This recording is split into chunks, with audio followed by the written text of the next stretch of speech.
साथियों, आप सभी का इस प्लेटफॉर्म पर स्वागत है।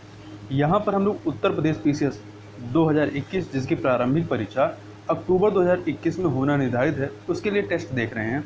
और यह जो टेस्ट है, यह जीएस वर्ल्ड कोचिंग संस्था के द्वारा जो टेस्ट सीरीज कराई गई है, उसी में से एक टेस्ट को यहाँ पर हम लोग देख रहे हैं।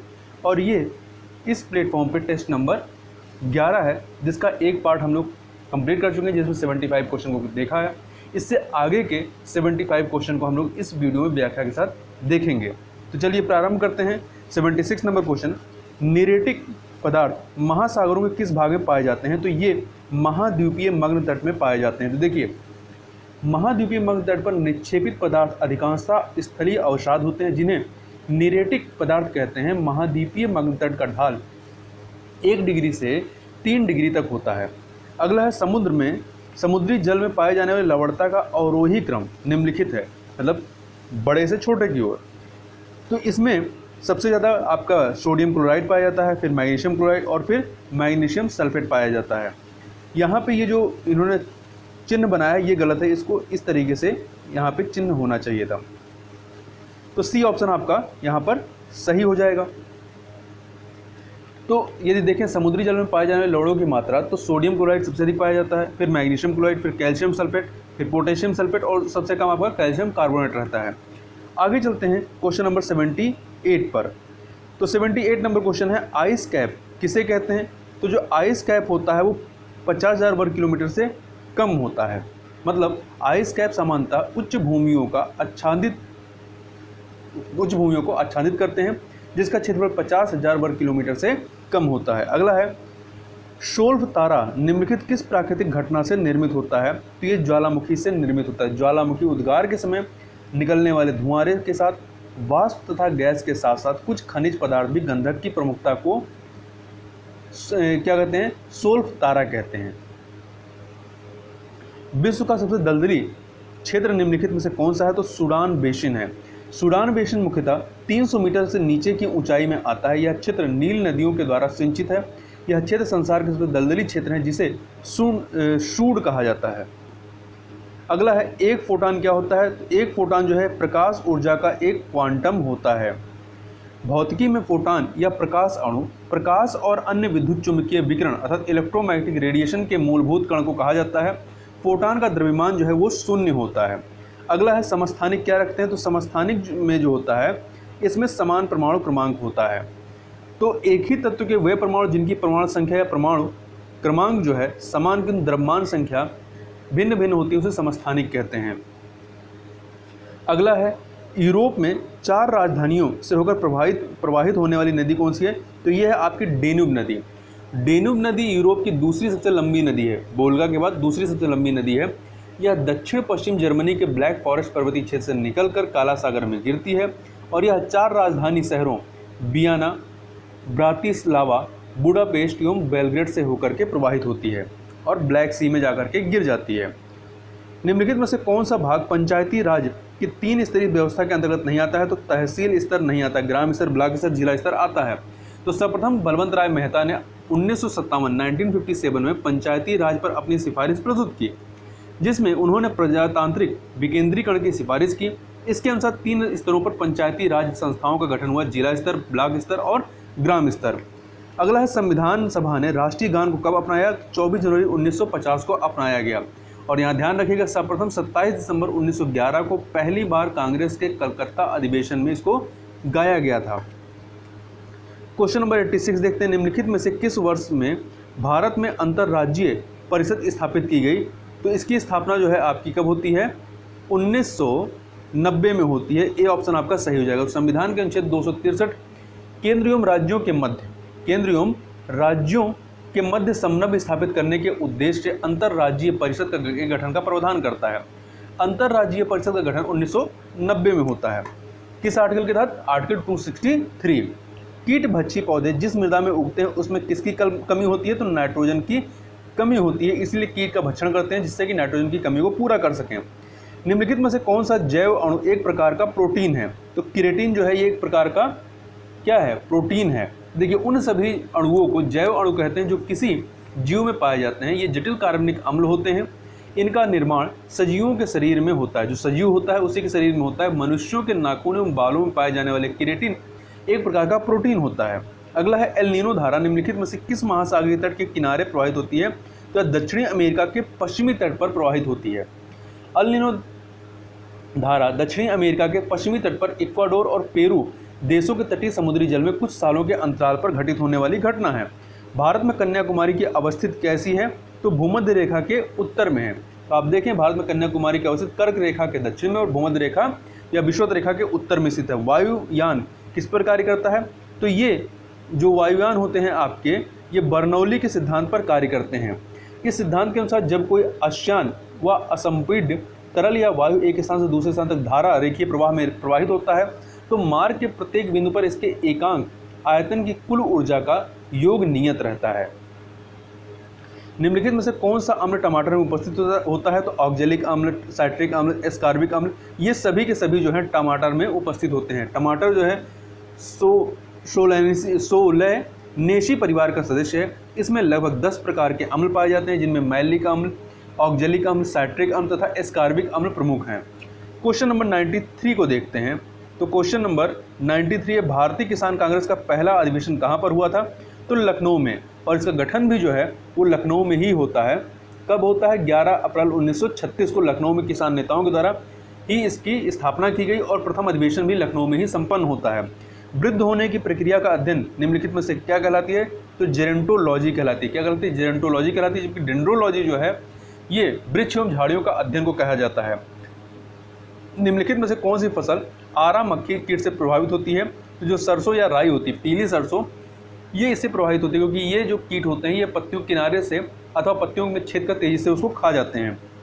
निम्नलिखित में से वह कौन सा हार्मोन है जो बौने पौधे को लंबा करता था, पौधे में फूल बनने में मदद करता? तो जीबरेलिंस है।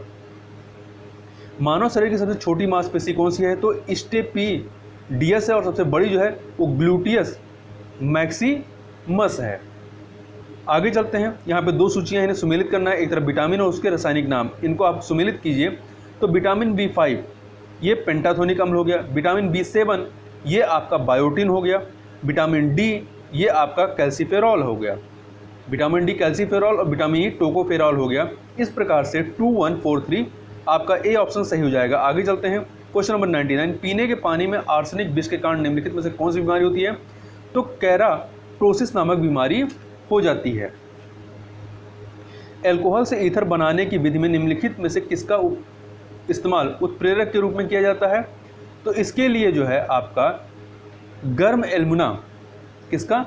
गर्म एल्मुना का प्रयोग किया जाता है। तो ए ऑप्शन आपका सही हो जाएगा। संविधान के किस अनुच्छेद के तहत पेरेंस पैट्रिये सिद्धांत, डॉक्ट्रिन ऑफ पेरेंस पैट्रियाई को ध्यान में रखते हुए भारत सरकार आपदा प्रबंधन व राहत का कार्य करती है? तो अनुच्छेद 21 के तहत देखिए, पहले पेरेंस पैट्रियाई सिद्धांत का मतलब क्या होता है? राजा देश का पिता होता है। इसके अंतर्गत संप्रभु जो सत्ता या सरकार है उस पर दायित्व होता है कि भारतीय संविधान के अनुच्छेद 21 के अंतर्गत सरकार प्राकृतिक व मानव जनित आपदाओं में राहत व प्रबंधन कार्य करने के लिए सरकार को बाध्य किया गया है, अर्थात वह बाध्य है। भारतीय संविधान में लैंगिक समानता के सिद्धांत कहाँ वर्णित है? तो उद्देशिका में, मूल अधिकार में, नीति तत्व में, इन सभी में इसका वर्णन किया गया है। आगे देखते हैं। निम्नलिखित भारतीय राज्यों को उनके लिंगानुपात के घटते क्रम में व्यवस्थित कीजिए। सबसे अधिक लिंगानुपात आपका तमिलनाडु में, फिर छत्तीसगढ़, फिर गुजरात, फिर सिक्किम में आपका इस प्रकार से है।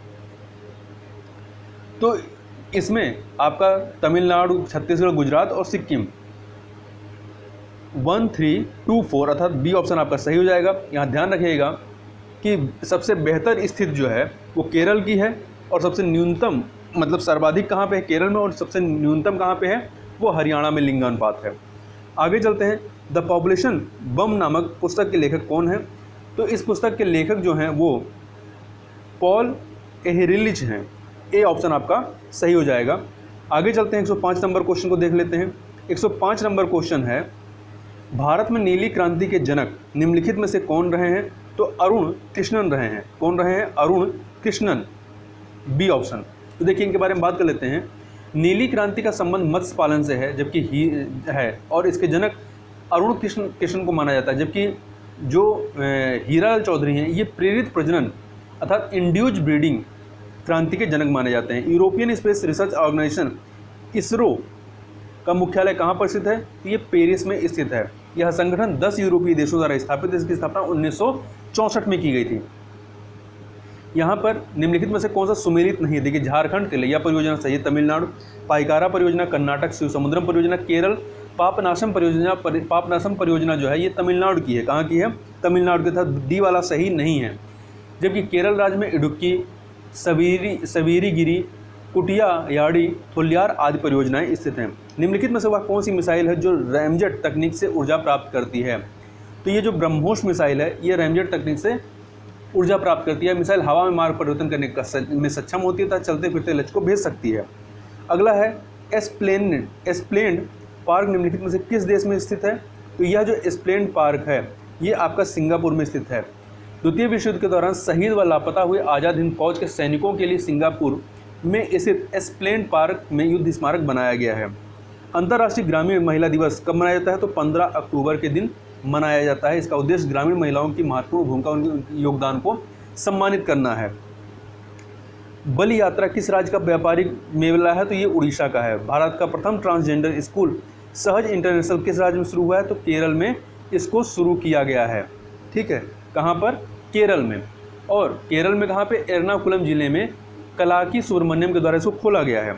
113 नंबर क्वेश्चन देखते हैं। निर्वाचन आयोग द्वारा चुनाव के लिए आदर्श आचार संहिता पहली बार कब जारी की गई? तो 1971 में। कब? 1971 में जारी की गई, 5वीं लोकसभा चुनाव के पहले। लौह अयस्क के उत्पादन में शीर्ष भारतीय राज्य क्रमशः कौन से हैं? तो उड़ीसा, छत्तीसगढ़, कर्नाटक और झारखंड। ए ऑप्शन आपका सही हो जाएगा। आगे चलते हैं।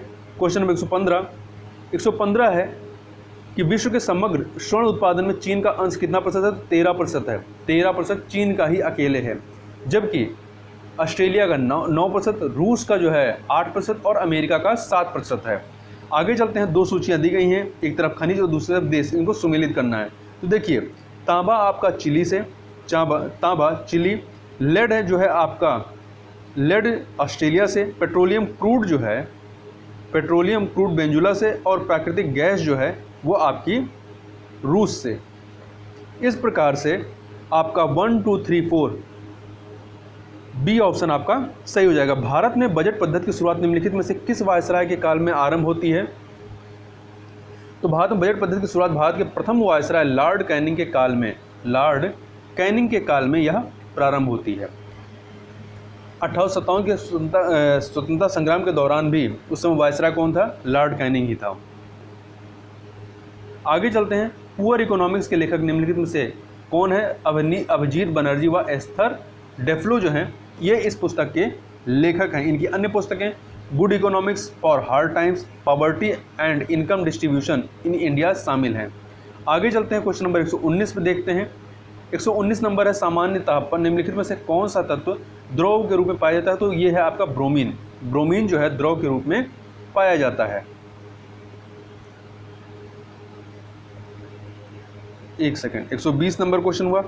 यहाँ पे थोड़ा सा इसके बाद बात करें। ब्रोमीन एक तत्व है, इसका परमाणु क्रमांक 35 है। यह हाइड्रोजन समूह का तीसरा सबसे हल्का तत्व है। यह कमरे के सामान्य ताप पर द्रव अवस्था में रहता है। इसका गलनांक -7.2 डिग्री सेंटीग्रेड तथा क्वथनांक 58.8 डिग्री सेंटीग्रेड होता है।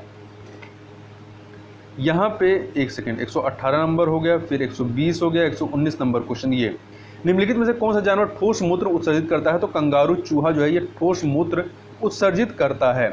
क्यों करता है? तो मरुस्थल में रहने वाले जीवों को जेरोकोल कहा जाता है। कंगारू चूहे में पश्वेत पसीना की ग्रंथि जो होती नहीं होती, जिससे यह पानी को किसी प्रकार से उत्सर्जित नहीं करता है। सामान्य ताप पर ये हो गया है। अगला है 121 नंबर क्वेश्चन। मोटर वाहन संशोधन अधिनियम 2019 में अल्कोहल अथवा ड्रग्स का सेवन करके गाड़ी चलाने पर कितनी राशि का जुर्माने का प्रावधान है? 10,000 का प्रावधान है। तो याद रखिएगा इसमें 10,000 का प्रावधान है।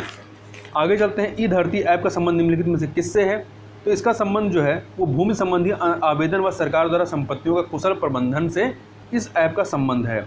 हाल ही में भारतीय मूल के किस वैश्विक पोषण विशेषज्ञ डॉक्टर को वर्ष 2021 का विश्व खाद्य पुरस्कार प्रदान किया गया? तो डॉक्टर शकुंतला हरक सिंह थिलस्टेड को। ए ऑप्शन आपका जो है ये सही हो जाएगा। उन्हें समुद्री भोजन और खाद्य प्रणालियों के लिए एक समग्र और पोषण के प्रति संवेदनशील दृष्टिकोण विकसित किया और अपने शोध के लिए एक पुरस्कार प्राप्त किया। इस पुरस्कार को खाद्य और कृषि के लिए नोबेल पुरस्कार के रूप में जाना जाता है।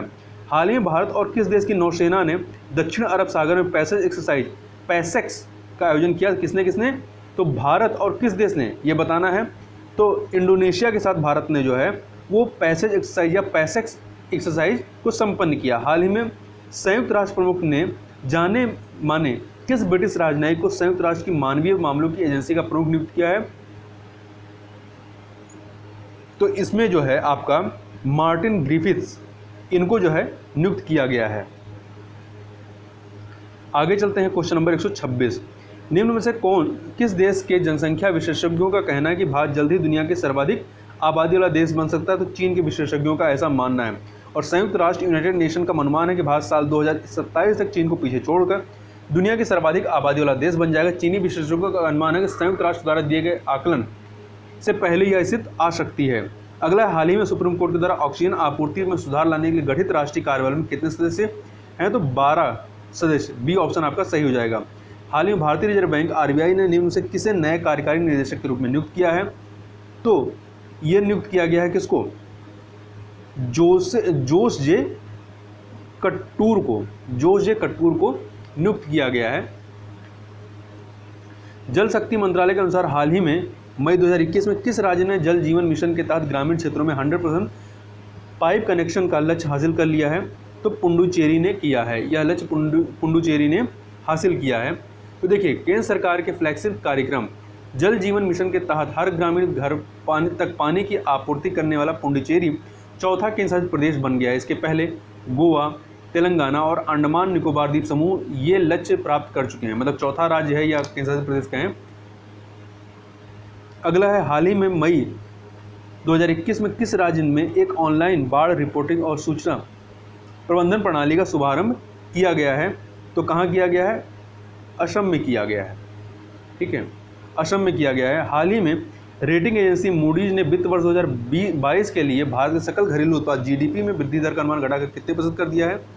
तो ये जो है अनुमान 9.3% कर दिया है। हाल ही में रेटिंग एजेंसी मूडीज ने वित्त वर्ष 2022 के लिए भारत के सकल घरेलू उत्पाद जीडीपी में वृद्धि दर का अनुमान घटाकर 9.3% कर दिया, जब इसके पहले एजेंसी ने 13.7% वृद्धि का अनुमान लगाया था। मूडीज ने अपनी रिपोर्ट में कहा है कि निकट भविष्य में इसमें बदलाव की कोई संभावना नहीं है। रेटिंग एजेंसी का मानना है कि हाल के वर्षों में इकोनॉमिक की ग्रोथ कमजोर रहेगी, जिससे भारत की ग्रोथ की गुणवत्ता में भी गिरावट आएगी। 132 नंबर क्वेश्चन चलते हैं। 132 नंबर क्वेश्चन यह है, राष्ट्रीय सांख्यिकी ब्यूरो के अनुसार चीन की जनसंख्या पिछले एक दशक में 72 मिलियन बढ़कर कितनी हो गई है? तो ये जो है आपका 1.411 अरब पहुंच चुकी है। अगला है, हाल ही में निम्न से किस अभिनेता को उनकी शॉर्ट फिल्म हैप्पी बर्थडे के लिए न्यूयॉर्क इंटरनेशनल फिल्म फेस्टिवल में सर्वश्रेष्ठ अभिनेता के अवार्ड से सम्मानित किया गया? तो अनुपम खेर को। हाल ही में किस प्रसिद्ध टेनिस खिलाड़ी को Laureus world sportsman of the year 2021 award से सम्मानित किया गया? तो किसे किया गया? राफेल नडाल को सम्मानित किया गया। ठीक है, और ये लॉरियस विश्व खेल पुरस्कार वर्ष 2000 में पहली बार आयोजित किए गए थे। ये पुरस्कार 6 श्रेणियों में पुरुष और महिला खिलाड़ियों को दिया जाता है। आगे चलते हैं, राष्ट्रीय प्रौद्योगिकी दिवस निम्न में से किस दिन मनाया जाता है? तो ये राष्ट्रीय प्रौद्योगिकी दिवस जो है आपका 11 मई को, कब? 11 मई को मनाया जाता है। यह दिन भारत के विज्ञान में दक्षता एवं प्रौद्योगिकी में विकास को दर्शाता है। अगला है, हाल ही में असम का मुख्यमंत्री किसे नियुक्त किया गया है? तो हिमंत बिश्वा शर्मा को नियुक्त किया गया है। हाल ही में किस राज्य सरकार ने साहित्य के लिए प्रदान किए जाने वाले मनोज दास अंतर्राष्ट्रीय साहित्य पुरस्कार को शुरू करने की घोषणा की है? तो यह घोषणा जो है आपका उड़ीसा सरकार ने की है। किसने की है? उड़ीसा सरकार ने की है। देखिए, यह पुरस्कार हर साल अंग्रेजी साहित्य में उनके रचनात्मक योगदान के लिए उड़ीसा के साहित्यकारों को दिया जाएगा। पद्मश्री और पद्म विभूषण पाने वाले प्रसिद्ध लेखक मनोज दास, जिन्होंने अंग्रेजी और उड़िया भाषा में सैकड़ों कहानियाँ, उपन्यास तथा कथा कविताएं और स्तंभ लिखे हैं, उनके नाम पर इस पुरस्कार की घोषणा की गई है। अगला है, हाल ही में कौन पर्वतारोही दुनिया की सबसे ऊंची चोटी माउंट एवरेस्ट पर 26 बार चढ़ने वाला दुनिया के पहले पर्वतारोही बन गए हैं? तो ये हैं कौमी रीता शेरपा। ठीक है, कामी रीता शेरपा। और ये जो है 7 मई को 25वीं बार दुनिया के सबसे ऊंचे पर्वत माउंट एवरेस्ट के शिखर पर पहुंचे हैं। आगे चलते हैं, क्वेश्चन नंबर 139, किस राज्य सरकार ने हाल ही में ग्लाइफोसेट पर पूर्ण प्रतिबंध लगा दिया है? तो किसने लगाया है? ये प्रतिबंध जो है तेलंगाना सरकार के द्वारा लगाया गया है। तो लगाया क्यों गया है? क्योंकि जो ग्लाइफोसेट है एक विवादास्पद खरपतवार नाशक है जो आमतौर पर कपास के खेतों में खरपतवार को मारने के लिए उपयोग किया जाता है। हाल में तमिलनाडु के नए मुख्यमंत्री के रूप में किसने शपथ ली है? तो डीएमके के नेता एमके स्टालिन ने शपथ ली है। हाल ही में निम्न से किस देश ने 12 से 15 साल तक के बच्चों के लिए फाइजर की वैक्सीन को मंजूरी दे दी है? तो कनाडा ने यह मंजूरी दी है और यह बच्चों को के लिए मंजूरी पाने वाला यह दुनिया की पहली कोरोना वैक्सीन है। इससे पहले यह वैक्सीन 16 से ज़्यादा उम्र वालों को लगाई जा रही थी। महात्मा गांधी के किस पूर्व निजी सचिव का हाल ही में निधन हो गया? तो इनका जो नाम था वो क्या था? बी कल्याणम था। क्या था? बी कल्याणम। ये गांधी जी के निजी सचिव थे। कल्याणम 1943 में बापू के निजी सचिव बने थे और 1948 में उनकी हत्या के समय तक वह इस पद पर आसीन थे। वे बंगाली, गुजराती, हिंदी, तमिल और अंग्रेजी में कुशल थे। वे महात्मा गांधी के कट्टर अनुयायी थे और 1960 के दशक में राजा जी के साथ जुड़े भी थे। कल्याणम का जन्म 1922 में शिमला में हुआ था। अगला है, हाल ही में किस राज्य ने wild life institute of India द्वारा डिजाइन किए गए मोबाइल एप्लीकेशन का उपयोग करके बंदर जनगणना की है? तो किसने की है? यह बंदर जनगणना जो है आपका हरियाणा सरकार के द्वारा कराई गई है। तो देखिए आपका कहते हैं हरियाणा ने 2021 के लिए एक बड़ी वन्यजीव जनगणना के भाग के रूप में 3 दिवसीय बंदर जनगणना का आयोजन किया है। पूरे हरियाणा में 600 से अधिक लोगों ने बंदर जनगणना में भाग लिया और wild life census Haryana mobile application पर लगभग 6000 बंदरों का डॉक्यूमेंटेशन तैयार किया गया है। अगला है जेजरो क्रेटर, जिसकी तस्वीर हाल ही में मई 2021 में खींची गई। किस खगोलीय पिंड में एक क्रेटर है? तो ये जो है आपका मंगल ग्रह पर यह एक क्रेटर है। नासा के परसिवरेंस रोवर ने हाल ही में प्राचीन क्रेटर जेजरो क्रेटर के तल की संरचना का अध्ययन करना शुरू कर दिया। इस रोवर ने क्रेटर के तल पर बिछी चट्टानों पर अपने विज्ञान के साधनों को केंद्रित करना शुरू कर दिया है। इस रोवर के रोबोटिक आर्म में वाटसन नामक के एक कैमरे ने चट्टानों के विशेष चित्र लिए हैं। आगे चलते हैं 145 नंबर क्वेश्चन। 145 नंबर क्वेश्चन है कि हाल ही में जारी विश्व बैंक की माइग्रेशन एंड डेवलपमेंट रिपोर्ट के अनुसार किस देश ने 2020 में सबसे अधिक प्रेषण प्रवाह रेमिटेंस इनफ्लो दर्ज किया है? तो स्विट्जरलैंड। किसने? स्विट्जरलैंड। एक सेकंड, गड़बड़ हो गया। स्विट्जरलैंड नहीं, सबसे अधिक किसने प्राप्त किया है? तो वो भारत ने प्राप्त किया। दूसरे नंबर पे चाइना आता है। दूसरे पे चाइना आता है। और यह एक जो ये आपका कह सकते हैं प्रेषण प्रवाह है, यह एक देश से दूसरे देश में भेजे गए धन का योग है। यह व्यवसाय, भुगतान या परिवार के सदस्य दोस्तों को भुगतान प्रेषण हो सकता है। हाल ही में किस देश ने पहली ब्रिक्स रोजगार कार्य समूह बैठक की मेजबानी की है? तो भारत के द्वारा यह मेजबानी की गई है।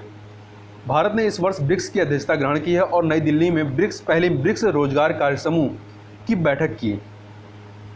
आगे चलते हैं, कोविड-19 संक्रमण से निपटने के लिए माउंट एवरेस्ट शिखर पर कौन सा देश सीमा रेखा लाइन ऑफ सेपरेशन बनाने जा रहा है? तो चीन के द्वारा ऐसा किया जा रहा है। यह चीन के ओर से जाने वाले पर्वतारोहियों को नेपाल शिखर पर चढ़ने वाले लोगों से संक्रमित होने से बचाने के लिए किया जा रहा है। हाल ही में खबरों में देखा गया यजीदी अल्पसंख्यक धार्मिक समूह मुख्य रूप से किस देश में पाया जाता है? तो ये जो यजीदीवाद है ये एक अद्वैतवादी धर्म है। क्या है? अद्वैतवादी धर्म है जिसका पालन यजीदी लोगों द्वारा किया जाता है, जिनकी आबादी दुनिया भर में लगभग 7 लाख है। वे जातीय रूप से कुर्द हैं। इस समूह का अधिकांश हिस्सा उत्तरी इराक में है और सिंचर के आसपास केंद्रित है। हाल ही में इराक में अत्याचारों की जांच करने वाली संयुक्त राष्ट्र की टीम ने घोषणा की इस बात के प्रमाण मिले हैं कि इस्लामिक स्टेट के आतंकवादियों ने 2014 में यजीदी अल्पसंख्यकों के खिलाफ नरसंहार किया था। क्वेश्चन नंबर 149, बुखारेस्ट 9 किस अंतर्राष्ट्रीय ब्लॉक के 9 देशों का समूह है? देखिए 9 देश बुल्गारिया, चेक गणराज्य, Estonia, Hungary, Latvia, Lithuania, Poland, Romania और स्लोवाकिया ने नाटो के भीतर राजनीतिक परामर्श और सहयोग के लिए एक प्लेटफॉर्म स्थापित किया है। इसे बुखारेस्ट लाइन या B9 नाम दिया गया। इसे नाटो गठबंधन में पूर्वी फ्लैंक की आवाज़ के रूप में माना जाता है। हाल ही में B9 शिखर सम्मेलन में अमेरिकी राष्ट्रपति जो बाइडेन ने देशों को वर्चुअली संबोधित किया है। आगे चलते हैं। हाल ही में 150 नंबर क्वेश्चन, हाल ही में किस संस्थान या मंत्रालय ने मानसिक कल्याण के लिए मोबाइल एप्लीकेशन दोस्त फॉर लाइफ लॉन्च किया है? तो यह लॉन्च किया गया केंद्रीय माध्यमिक शिक्षा बोर्ड के द्वारा। तो इस प्रकार से यहाँ पर यहाँ पर थोड़ा सा और ध्यान दीजिएगा कि केंद्रीय माध्यमिक शिक्षा बोर्ड ने हाल ही में छात्रों के मनोवैज्ञानिक सामाजिक कल्याण के लिए एक नया ऐप लॉन्च किया है। यह नया ऐप CBSE संबंध स्कूलों के कक्षा 9 से 12 के छात्रों और अभिभावकों की मदद करेगा। इस ऐप के द्वारा अधिक या प्रशिक्षित परामर्शदाताओं द्वारा सप्ताह में 3 बार लाइव काउंसलिंग सत्र आयोजित किए जाएंगे। तो इस प्रकार से यहाँ पर हम लोगों ने पूरे 150 क्वेश्चन कंप्लीट किए। तो इस वीडियो में बस इतना ही। मिलते हैं नेक्स्ट वीडियो में, तब तक के लिए बहुत बहुत धन्यवाद।